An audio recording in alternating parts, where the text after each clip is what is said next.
Hi, I'm William Van Horn, an anthropologist who does tarot readings. In early 20th century England, an esoteric group known as the Hermetic Order of the Golden Dawn was using the French Tarot de Marseille deck of cards for both meditative and divinatory purposes. The Tarot de Marseille had been used in playing games since at least the early 15th century in Italy and France, and instructions for its use in divination had been published in French in the 18th and 19th centuries. Arthur Waite, the leader of the Golden Dawn, commissioned the artist Pamela Coleman Smith, who was also a group member, to illustrate a new tarot deck for use by Golden Dawn members. He was primarily concerned with incorporating Golden Dawn's symbolism in the major arcana cards, and he therefore gave Smith detailed instructions about how to illustrate them. However, many people feel that illustrations for the four suits of the minor arcana were left largely, if not entirely, up to Smith to create. Since Golden Dawn members were used to using the cards of the Tarot de Marseille and knew their divinatory meanings, Smith undoubtedly used the Tarot de Marseille cards as guides to create the images for the Waite-Smith suits. The resulting Waite-Smith tarot deck was published by the William Ryder and Son Company in 1909. The meanings used for the minor arcana cards by the Golden Dawn were derived from numerology as well as visual and color symbolism on the cards.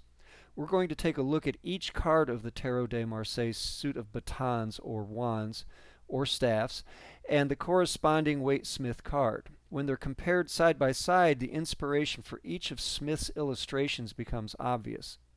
I'll be using the Tarot de Marseille 2020, which is a modern portrayal of a Tarot de Marseille Type 1 deck, and the original tarot, which is a reproduction of the Waite-Smith deck. I want to thank the DeBry Company for giving me permission to use these images from their decks.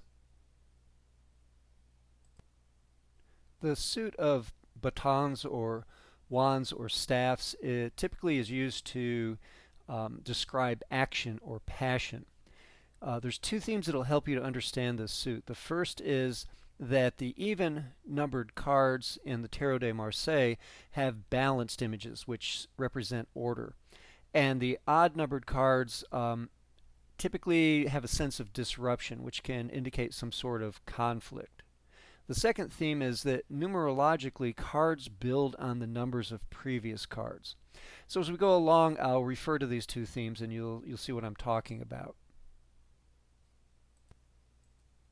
So the first card, the Ace of Wands, you can see that Smith pretty much copied this image directly into the Waite-Smith deck.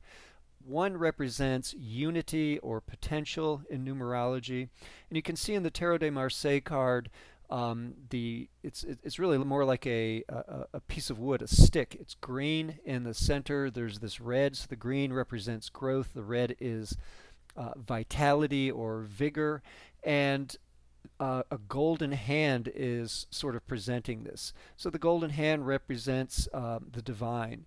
So there's this sense from this card of unity, of potential, of origin, of beginning. And Smith shows her hand in the card that she created sort of glowing, trying to capture that sense of the divine hand glowing.